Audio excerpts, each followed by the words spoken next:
ಈ ರಾಜ್ಕುಮಾರ್ ಅಪಹರಣ ಆದ ನಂತರ ವಿಶೇಷ STFಗೆ ಕೆಂಪಯ್ಯ ಅವ್ರನ್ನ ನೇಮಿಸಿದ್ರು. ಕೆಂಪಯ್ಯ IPS ಇದ್ದಾರಲ್ಲ, ಅವ್ರನ್ನ STF ಪಡೆ ಮುಖ್ಯಸ್ಥರನ್ನಾಗಿ ನೇಮಿಸಿದ್ರು.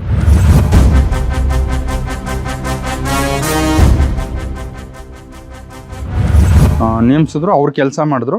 ರಾಜ್ಕುಮಾರ್ ಅವರು ಕಾಡಿಂದ ಬಂದ ನಂತರ ಕೆಂಪಯ್ಯ ಅವರು ಸುಮಾರು ವೀರಪ್ಪನ ಸಾಚಾರನ ಅರೆಸ್ಟ್ ಮಾಡ್ತಾರೆ. ವೀರಪ್ಪನ ತಂಡದ ಬಲವನ್ನು 6ರಿಂದ 7ಕ್ಕೆ ತಂದು ನಿಲ್ಲಿಸ್ತಾರೆ. ಅವರು ಒಂದು ಸುಮಾರು ಒಂದು ತಂಡ ಸ್ಟಾರ್ಟಿಂಗು 100 ಜನದ ಮೇಲಿದ್ರು. ಇದ್ರು. ಗೋಪಿನಾಥಮ್ಮ ಒಂದು ಸ್ವಂತ ಊರು. ಆಮೇಲೆ ತಮಿಳ್ನಾಡು ಭಾಗದವ್ರು ಎಲ್ಲ ತಮಿಳಿಯನ್ಸ್. ಅವರು ತಮಿಳು ಮಾತಾಡುವಂಥ ಜನ. ಅವ್ರುಗಳ ಅವರು ಇನ್ಫಾರ್ಮರ್ ಅಂತ ಆ ಭಾಗದಲ್ಲೇ ಯಾರ್ಯಾರನೋ ಇದು ಮಾಡ್ಕೊಂಡಿದ್ದ ಅವನು. ವೀರಪ್ಪನ ಡಿಮ್ಯಾಂಡ್ ಕಳಿಸಿದ್ನಲ್ಲ ಸರ್ಕಾರ ಕ್ಯಾಸೆಟ್ ಅಲ್ಲಿ, ಅದು ಯಾವ ಭಾಷೆಯಲ್ಲಿ ಇತ್ತು? ಕನ್ನಡದಲ್ಲ? ಅವ್ನು ಮಾತಾಡಿದ್ದು ತಮಿಳಲ್ಲಿ. ಅವನು ಆಡಿಯೋ ರೆಕಾರ್ಡ್ ಮಾಡಿ ಕಳಿಸಿದ್ದ.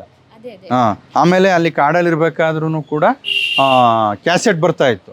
ವೀರಪ್ಪನ ಒಳಗಡೆ ಏನಾಗ್ತಾ ಇದೆ ಅಂತ ಗೊತ್ತಾಗ್ಬೇಕಲ್ಲ ಕಾಡಲ್ಲಿ.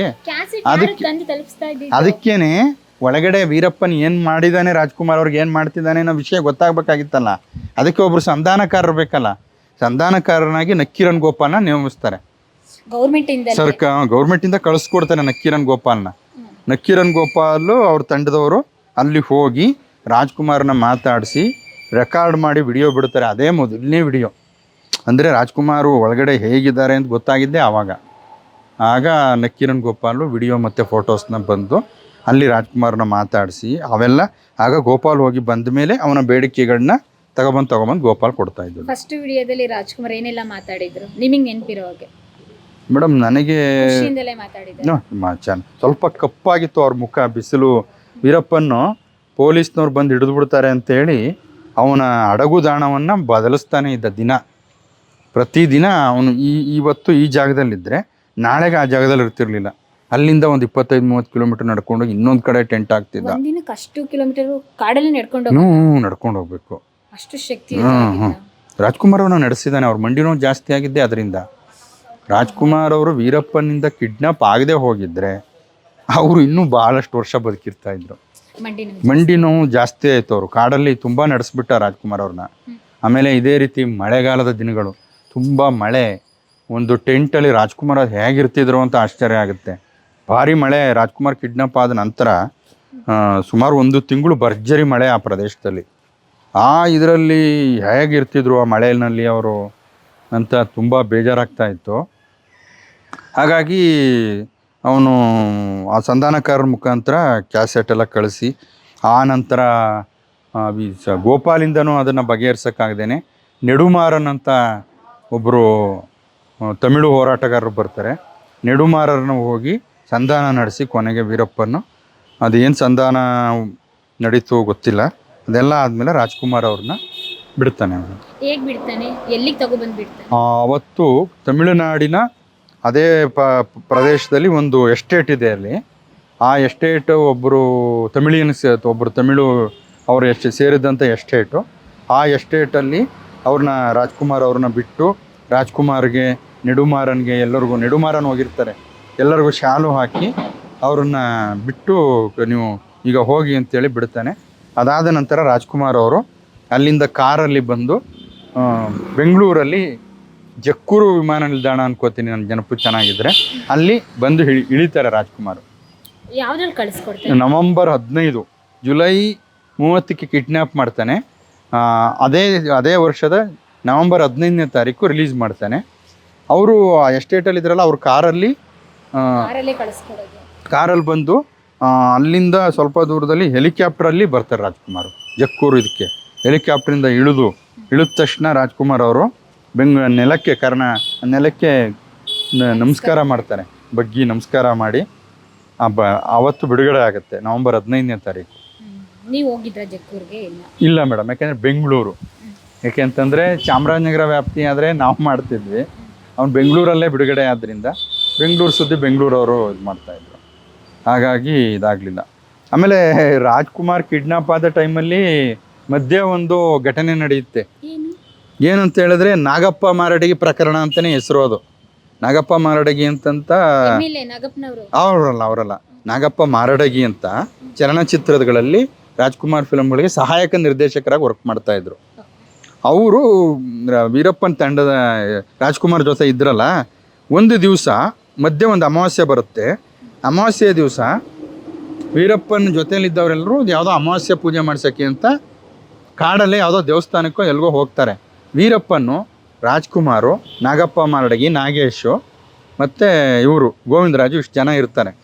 ವೀರಪ್ಪನ ಜೊತೆ ಒಬ್ಬರೋ ಇಬ್ಬರೋ ಇರ್ತಾರೆ, ಒಂದು ಟೆಂಟಲ್ಲಿ ಇರ್ತಾರೆ. ನಾಗಪ್ಪ ಏನು ಯೋಚನೆ ಮಾಡ್ತಾರೆ, ಇವನು ಏನಿಲ್ಲ, ವೀರಪ್ಪನ ಒಬ್ಬನೇ ಇರೋದು, ವೀರಪ್ಪನಿಗೆ ಹೊಡೆದ್ಬಿಟ್ಟು ರಾಜ್ಕುಮಾರ್ ಅವ್ರನ್ನ ಕರ್ಕೊಂಬಂದ್ಬಿಡಬೇಕು ಅಂತ ಅವ್ರ ಉದ್ದೇಶ ಆಗಿರುತ್ತೆ, ಪ್ಲ್ಯಾನ್ ಮಾಡಿರ್ತಾರೆ. ಅದಕ್ಕೆ ಏನು ಮಾಡ್ತಾರೆ, ವೀರಪ್ಪನಿಗೆ ಅವರು ನಾಗಪ್ಪ ಮಾರಡಿಗೆ ಹೊಡಿತಾರೆ, ಒಂದು ಏಟೋ ಏನೋ ಹೊಡಿತಾರೆ. ಹೊಡೆದ್ರೆ ಅವನು ಇವ್ರನ್ನ ಯಾರನ್ನ ನಾಗಪ್ಪ ಮಾರಡಿಗಿನ ಹೊಡೆಯಕ್ಕೆ ಬರ್ತಾನೆ. ಆಗ ಇವರು ತಪ್ಪಿಸ್ಕೊಂಡು ಬರ್ತಾರೆ. ಯಾರು ನಾಗಪ್ಪ ಮಾರಡಗಿ ಅವನ ಕ್ಯಾಂಪಿಂದನೇ ತಪ್ಪಿಸ್ಕೊಂಡು ದಿಂಬಂ ಫಾರೆಸ್ಟ್ಗೆ ರೋಡಿಗೆ ಬರ್ತಾರೆ. ರೋಡಲ್ಲಿ ಒಂದು ಲಾರಿ ಹತ್ಕೊಂಡು ಗಾಜನೂರಿಗೆ ಬರ್ತಾರೆ. ಗಾಜನೂರಿಂದ ಚಾಮರಾಜನಗರದಲ್ಲಿ ಇಲ್ಲೇ ಇದೆ, ಅಲ್ಲಿ ಎದುರುಗಡೆ ಕಾಣ್ತಾ ಇದೆ SP ಮನೆ, ಅದು ಆ ಕಡೆ ಬಾಗಿಲಿದೆ SP ಅವರ ಮನೆ. ಹಾಂ, ಆ ಮನೆ, ಆ ಮೂಲೆ ಅಲ್ಲಿ ನೀಲಗಿರಿ ಮರ ಇದೆ ನೋಡಿ, ಅದ್ರ ಪಕ್ಕದ ಮನೆ ಅನ್ಕೋತೀನಿ, ಪಕ್ಕದ್ದು ಅದೋ ಕನ್ಫ್ಯೂಸ್ ಇದೆ. ಆ ಮನೆಯಲ್ಲಿ ನಾಗಪ್ಪ ಮಾರಡಗಿನ ಕರ್ಕೊಂಬರ್ತಾರೆ ಅವ್ರನ್ನ. ಯಾಕೆಂದ್ರೆ ನಾಗಪ್ಪ ಮಾರಡಗಿ ಅಲ್ಲಿಂದ ಬಂದಿದ್ದಾರೆ ಅಂತ ಹೇಳಿದ್ರೆ ಒಂದು ಆತಂಕ ಆಗೋ ವಿಷಯ, ಇವನು ತಪ್ಪಿಸ್ಕೊಂಡು ಬಂದ್ಬಿಟ್ಟಿದ್ದಾನೆ ಅಂತೇಳಿ ರಾಜ್ಕುಮಾರ್ಗೆ ಏನಾದರೂ ಅಪಾಯ ಮಾಡಿಬಿಟ್ರೆ ವೀರಪ್ಪನ್ನು ಒಂದು ಮಾನವ ಇಲ್ಲದೆ ಇರುವಂಥ ಕರುಣೆ ಇಲ್ಲದಂಥ ಒಬ್ಬ ವ್ಯಕ್ತಿ, ಅವನು ಏನಾದರೂ ಹೆಚ್ಚು ಕಡಿಮೆ ಮಾಡಿಬಿಟ್ರೆ ಅಂತೇಳಿ ಅವ್ರ ಅಭಿಮಾನಿಗಳು ಮತ್ತು ಎಲ್ರಿಗೂ ಭಾಳ ಸಿಟ್ಟಿರ್ತದೆ. ಅದಕ್ಕೋಸ್ಕರ ಏನು ಮಾಡಿದ್ರು, ಇಲ್ಲಿ ಏನಾಯಿತು ಅಂತ ತಿಳ್ಕೊಳ್ಳೋದಕ್ಕೆ SP ಮನೆಗೆ ಕರ್ಕೊಂಡು ಬಂದಿದ್ರು. ನಾಗಪ್ಪ ಅವ್ರಿಗೆ ಸಣ್ಣ ಏಟೇನೋ ತಲೆಗೆ ಎಲ್ಲೋ ಒಂದು ಏಟಾಗಿತ್ತು. ಅವರು ಬಂದು ಹೊರಗಡೆ SP ಅವರು ಈ ಥರ ಆಯಿತು, ನಾಗಪ್ಪ ಅವರು ವೀರಪ್ಪನಿಗೆ ಹೊಡೆದ್ಬಿಟ್ಟು ಬಂದಿದ್ದಾರೆ, ಈಗ ನಾವು ಅವ್ರನ್ನ ಬೆಂಗಳೂರಿಗೆ ಕರ್ಕೊಂಡು ಹೋಗ್ತಾ ಇದ್ದೀವಿ ಅಂತ ಹೇಳಿದ್ರು. ಅವತ್ತು ನಾಗಪ್ಪ ಮಾರಡಗಿ ಒಂದು 12 ಇಲ್ಲಿ ಅಣ್ಣೇಗೌಡ ಅಂತ SP ಆಗಿರ್ತಾರೆ. ಅಣ್ಣೇಗೌಡ SP ಅವ್ರ ಮನೆಯಲ್ಲಿ ಇರಿಸಿ ಅವ್ರು ನಾಗಪ್ಪ ಮಾರಡಿಗೆ ರೆಸ್ಟ್ ಮಾಡಿಸಿ, ಅವ್ರಿಗೆ ತುಂಬ ಆಘಾತಕ್ಕೆ ಒಳಗಾಗ್ಬಿಟ್ಟಿರ್ತಾರೆ. ನಾಗಪ್ಪ ಭಯ ಆಗ್ಬಿಟ್ಟಿರುತ್ತೆ, ಅಲ್ಲಿಂದ ತಪ್ಪಿಸ್ಕೊಂಡು ಬಂದಿದ್ದು ತುಂಬ ಆಘಾತಕ್ಕೊಳಗಿರ್ತಾರೆ. ಅಲ್ಲಿ ಅವ್ರಿಗೆ ರೆಸ್ಟ್ ಮಾಡಿಸಿ ಮಲಗಿ ಆದಮೇಲೆ ಎದ್ದ ಮೇಲೆ ಅಲ್ಲಿವರೆಗೆ ಎಲ್ಲ ಮೀಡಿಯಾದವ್ರಿಗೂ ವಿಷಯ ಗೊತ್ತಾಗಿ ಮೈಸೂರಿನಿಂದ ಎಲ್ಲ ಪತ್ರಕರ್ತರು ಬಂದ್ಬಿಟ್ಟಿದ್ರು ಇಲ್ಲಿಗೆ ಚಾಮರಾಜನಗರಕ್ಕೆ. ಆವಾಗ ಚಾಮರಾಜನಗರದಲ್ಲಿ ಫುಲ್ ಫ್ಲೆಡ್ಜ್ ಜರ್ನಲಿಸ್ಟ್ಗಳು ತುಂಬ ಕಡಿಮೆ ಇದ್ದದ್ದು. ಅಂದರೆ ಪತ್ರಿಕೆಯಿಂದನೇ ನೇಮಕ ಆಗಿರುವಂಥ ವರದಿಗಾರರುಗಳು ಒಂದು 2-3 ಜನ ಇದ್ದರು. ಎಲ್ಲರೂ ಕೂಡ ಮೈಸೂರಿಂದ ಬಂದು ವರದಿ ಮಾಡ್ತಾಯಿದ್ರು, ಎಲ್ಲ ಸ್ಟ್ರಿಂಜರ್ಸ್ ಇದ್ದರು ಇಲ್ಲಿ. ಹಾಗಾಗಿ ಮೈಸೂರಿನ ಎಲ್ಲ ಪತ್ರಿಕೆಗಳ ವರದಿಗಾರರುಗಳು, ಇಂಗ್ಲೀಷ್ ಪತ್ರಿಕೆಯ ವರದಿಗಾರಗಳು ಎಲ್ಲರೂ ಕೂಡ ಬಂದಿದ್ದರು. ಆಗ TV ಇದ್ದದ್ದು ಒಂದೇ ನೋಡಿ, ಉದಯ TV ಒಂದೇ. ಹಾಗಾಗಿ ಅದೊಂದೇ ಚಾನಲ್ಲು. ಇನ್ನೆಲ್ಲ ಪತ್ರಿಕೆಗಳ ವರದಿಗಾರರು ಆ ನಾಗಪ್ಪ ಮಾರಡಿಗೆ ಹೊರಗಡೆ ಬರೋದನ್ನೇ ಕಾಯ್ಕೊಂಡು ಕೂತಿದ್ರು. ಮಧ್ಯಾಹ್ನ ಬಂದರೆ ಸಂಜೆ 7 ಗಂಟೆಗೋ ಏನೋ ಅವ್ರನ್ನ ಈಚೆ ಕರ್ಕೊಂಡು ಬಂದರು. ನಾವು ಕಾಯ್ತಾ ಇದ್ವಿ ಎಲ್ಲೂ ಹೋಗ್ದೇನೆ. ಯಾಕೆಂದರೆ ನಾವು ಹೋದ ಟೈಮ್ಗೆ ಅವ್ರು ಈಚೆ ಬಂದ್ಬಿಟ್ರೆ. ನಿಮ್ಗೆ ಯಾರು ನ್ಯೂಸ್ ಕೊಟ್ಟಿದ್ದು ಅವರು ತಪ್ಪಿಸ್ಕೊ ಬಂದಿದ್ದಾರೆ ಅಂತ ಹೇಳಿ? ಗಾಜನೂರಿಂದ ಗೊತ್ತಾಯ್ತು ಮೇಡಮ್. ಅದು ಎಲ್ಲರೂ ಆ ಇಶ್ಯೂ ಹತ್ರ ಕೇಂದ್ರೀಕೃತ ಆಗಿದ್ದರಿಂದ ಏನೇ ನಡೆದ್ರು ಇಮಿಡಿಯೇಟ್ ವಿಷಯ ಗೊತ್ತಾಗ್ತಾ ಇತ್ತು. ಸೋಷಿಯಲ್ ಮೀಡಿಯಾ ಇರಲಿಲ್ಲ, ಫೋಟೋಗ್ರಫಿ ಇರಲಿಲ್ಲ, ಲ್ಯಾಂಡ್ಲೈನ್ ಫೋನ್ ಇತ್ತು. ಲ್ಯಾಂಡ್ಲೈನ್ ಫೋನ್ಗೆ ಆ ಕಡೆ ಗಾಜನೂರಿಂದ ವಿಷಯ ಗೊತ್ತಾಯಿತು, ಈ ಥರ ನಾಗಪ್ಪ ಮಾರಡಿಗೆ ತಪ್ಪಿಸ್ಕೊಂಡು ಬಂದ್ಬಿಟ್ಟಿದ್ದಾರೆ ಅಂತ ಸುದ್ದಿ ಗೊತ್ತಾಯಿತು ನಮಗೆ. ಆಗ ನಾವು ಫೋನ್ಗಳ ಮುಖಾಂತರ, ಲ್ಯಾಂಡ್ಲೈನ್ ಮುಖಾಂತರ ಒಬ್ರಿಗೊಬ್ಬರು ಸಂಪರ್ಕ ಮಾಡ್ಕೊತಾ ಇದ್ವಿ. ಹಾಗಾಗಿ ಇಲ್ಲಿ SP ಮನೆಗೆ ಕರ್ಕೊಂಡು ಬರ್ತಾರೆ ಅಂತ ಗೊತ್ತಾಯಿತು, ಇಲ್ಲಿ ಬಂದಿದ್ವಿ. ಸಂಜೆ ಬಂದ್ರ ನಾಗಪ್ಪ ಅವರು ಏನೂ ಮಾತಾಡಲಿಲ್ಲ. ಅವರು SP ಅವರೇ ವಿಷಯನ ಬ್ರೀಫ್ ಮಾಡಿದ್ರು. ಈ ರೀತಿ ನಾಗಪ್ಪ ಮಾರಡಿಗೆ ಅವ್ರನ್ನ ವೀರಪ್ಪನ ಅವ್ರ ಕ್ಯಾಂಪಲ್ಲಿ ಪೂಜೆ ಮಾಡ್ಸೋಕೆ ಹೋಗಿದ್ರಂತೆ. ಆಗ ರಾಜ್ಕುಮಾರ್ ಅವ್ರನ್ನ ಕರ್ಕೊಂಡು ಬಂದ್ಬಿಡ್ಬೇಕು, ವೀರಪ್ಪನಿಗೆ ಹೊಡೆದ್ಬಿಟ್ಟು ಅಂತ ಇವ್ರ ಪ್ಲ್ಯಾನ್ ಇತ್ತಂತೆ. ಆದರೆ ರಾಜ್ಕುಮಾರ್ ಅವರೇ ಬೇಡ, ಆ ಥರ ಎಲ್ಲ ಮಾಡಿದ್ರೆ ಏನಾದರೂ ಹೆಚ್ಚು ಕಡಿಮೆ ಆಗುತ್ತೆ ಅಂತೇಳಿ ಇದು ಮಾಡಿದ್ರು. ಆಗ ಕೊನೆಗೆ ಇವನು ವೀರಪ್ಪನಿಗೆ ನಾಗಪ್ಪ ಮಾರಡಿಗೆ ಹೊಡೆದಾಗ ವೀರಪ್ಪನು ಸಂಜೆ ಕತ್ಲೆ ಅನಿಸುತ್ತೆ ಆವಾಗ, ರಾತ್ರಿ ಹೊಡೆದಾಗ ಇವ್ರನ್ನ ಹಿಡ್ಕೊಳಕ್ಕೆ ಹೋದ. ಇವರು ತಪ್ಪಿಸ್ಕೊಂಡು ಅಲ್ಲಿಂದ ಓಡ್ ಬಂದು ದಿಂಬಂ ರಸ್ತೆಗೆ ಬಂದರು. ಅಲ್ಲಿ ಒಂದು ಲಾರಿ ಹತ್ಕೊಂಡು ಗಾಜನೂರಿಗೆ ಬಂದು ಈಗ ಕರ್ಕೊಂಡು ಬಂದಿದ್ದಾರೆ. ಇವ್ರನ್ನ ನಾವು ಬೆಂಗಳೂರಿಗೆ ಕರ್ಕೊಂಡು ಹೋಗ್ತೀವಿ ಅಂತ ಹೇಳಿದ್ರು. ಅವ್ರೇನು ಸಿಕ್ಕಿದ್ರೆ ಅವ್ರನ್ನ ನಾಗಪ್ಪನ ಸಾಯಿಸ್ಬಿಡೋರು. ಖಂಡಿತ ನಾಗಪ್ಪ ಸಾಯಿಸ್ಬಿಡೋರು ಗ್ಯಾರಂಟಿ. ಆಮೇಲೆ ಆವತ್ತು ಆ ಘಟನೆ ಆದ್ಮೇಲೂ ವೀರಪ್ಪನ್ ತುಂಬಾ ಆಕ್ರೋಶಕ್ಕೊಳಗಾಗಿದ್ದಾನೆ. ಹೌದಾ? ಯಾಕೆಂದ್ರೆ ಅದಾದ ನಂತರ ಕ್ಯಾಸೆಟ್ ಬಂತಲ್ಲ, ಆಗ ನಕ್ಕೀರನ್ ಗೋಪಾಲ್ ಹೇಳಿದ್ರು ಅದನ್ನ. ನಾಗಪ್ಪ ಮಾಡಗಿ ತಪ್ಪಿಸ್ಕೊಂಡು ಹೋದ ದಿವಸ ಭಾಳ ಕ್ಯಾಂಪಲ್ಲಿ ತುಂಬ ಆತಂಕ ಇತ್ತು. ವೀರಪ್ಪನ ಮೂಡ್ ಹೇಗಿರುತ್ತೆ ಅಂತ ಹೇಳೋಕ್ಕಾಗಲ್ಲ, ಯಾರಿಗಾದ್ರೂ ಏನಾದರೂ ಹೆಚ್ಚು ಕಡಿಮೆ ಮಾಡಿಬಿಟ್ರೆ ಅನ್ನೋ ಭಯ ಇತ್ತು. ರಾಜ್ಕುಮಾರ್ ಅಲ್ಲದೆ ಹೋದ್ರು ಜೊತೆಲಿರೋರು ಇನ್ನೊಬ್ಬರಿಗೆ ಯಾರಿಗಾದ್ರೂ ಏನಾದರೂ ಹೆಚ್ಚು ಕಡಿಮೆ ಮಾಡಿ ಆ ಮುಖಾಂತರ ಅವನು ಸಂದೇಶ ರವಾನೆ ಮಾಡಿದ್ರೆ. ಈ ವಿಷಯ ಕೇಳಿ ರಾಜ್ಕುಮಾರ್ ಏನು ಹೇಳಿದ್ರಂತೆ? ಅವರು ಅದು ವಿಷಯ ಗೊತ್ತಾಗಲಿಲ್ಲ ಮೇಡಮ್. ಅದು ನಾಗಪ್ಪ ಈ ಥರ ಯಾಕೆ ಮಾಡ್ದ ಆ ಥರ ಏನು ಅದ್ರ ಬಗ್ಗೆ ಜಾಸ್ತಿ ಮಾಹಿತಿ ಇಲ್ಲ ಮೇಡಮ್. ನಾಗಪ್ಪ ಅವರು ಅಲ್ಲಿ ಬೆಂಗಳೂರಿಗೆ ಹೋಗಿ ಏನು ಹೇಳಿದ್ರು? ಬೆಂಗಳೂರಲ್ಲಿ ನಾಗಪ್ಪ ವೀರಪ್ಪನ್ ಅಂದರೆ ನಾವು ನೀವು ಎಲ್ಲ ಅಂದ್ಕೊಂಡಿರೋಂಗೆ ಏನು ಭಾರಿ ಶಕ್ತಿಶಾಲಿ ಏನಲ್ಲ. ಹಿಂಗೆ ಹೇಳಿದ್ರು? ಹ್ಞೂ ಶಕ್ತಿಶಾಲಿ ಏನಲ್ಲ, ಅವನನ್ನು ನಾನೇ ಹೊಡೆದಾಕ್ಬಿಡ್ತಾ ಇದ್ದೆ. ರಾಜ್ಕುಮಾರ್ ಅವರೇ ಇದು ಮಾಡಿದ್ರು, ಅವನು ಯಾವಿದು ಮನಸ್ಸು ಮಾಡಿದ್ರೆ ನಾವೇ ಯಾರಾದರೂ ಹೊಡೆದಾಕ್ಬಿಡ್ಬೋದಾಗಿತ್ತು ಅಂತ ಹೇಳಿದ್ದಾರೆ. ಒಬ್ಬೊಬ್ಬ ಯಾವ ಧೈರ್ಯದಲ್ಲಿ. ಆಗ ಅದು ತುಂಬ ಇದಾಗಿತ್ತು. ಏನು ನಾಗಪ್ಪ ಮಾರಡಗಿ ಈ ಥರ ಮಾಡ್ಬಿಟ್ಟು ಬಂದ್ರಲ್ಲ, ಏನಾದರೂ ರಾಜ್ಕುಮಾರ್ಗೆ ಹೆಚ್ಚು ಕಡಿಮೆ ಆಗಿದ್ರೆ ಏನು ಮಾಡೋದು ಅಂತ.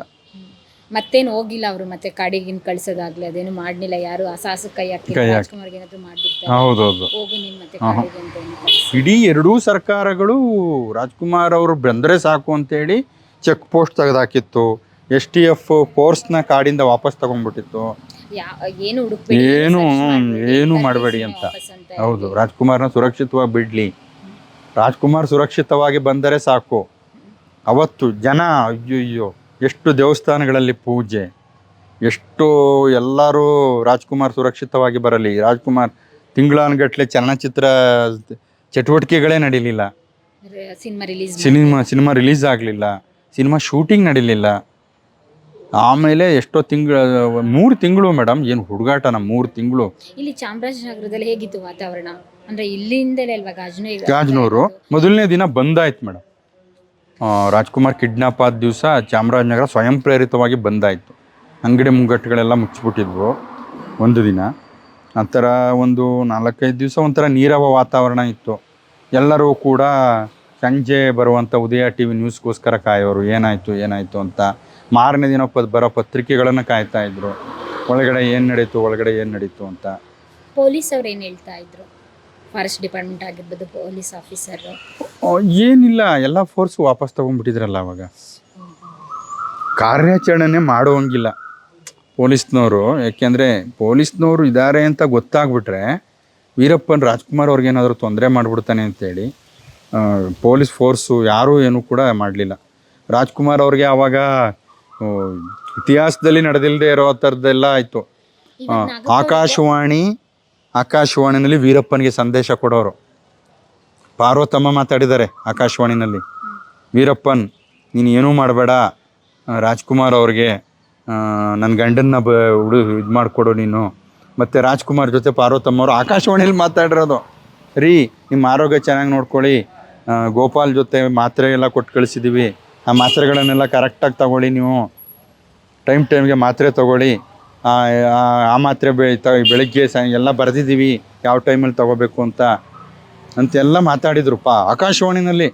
ಒಂದು ಘಟನೆಗೆ ಸರ್ಕಾರ ಮಾಧ್ಯಮ ಯಾವ ರೀತಿ ಕೆಲಸ ಮಾಡ್ತೋ ಆವಾಗ ರಾಜ್ಕುಮಾರ್ ಅವ್ರನ್ನ ಬಿಡಿಸೋದಕ್ಕೆ ಅಂತೇಳಿ. ಇತಿಹಾಸದಲ್ಲಿ ಆಕಾಶವಾಣಿ ಎಲ್ಲಾದ್ರೂ ಒಂದು ಸಂದೇಶನ ಒಬ್ಬ ಅಪಹರಣಕಾರನಿಗೆ ಮನೆಯವ್ರ ಸಂದೇಶನ ಎಲ್ಲಾದರೂ ಕೊಟ್ಟಿರೋದು ನೋಡಿದ್ದೀರಾ? ಆಕಾಶವಾಣಿ ಮುಖಾಂತರ ಮಾತಾಡಿದರು.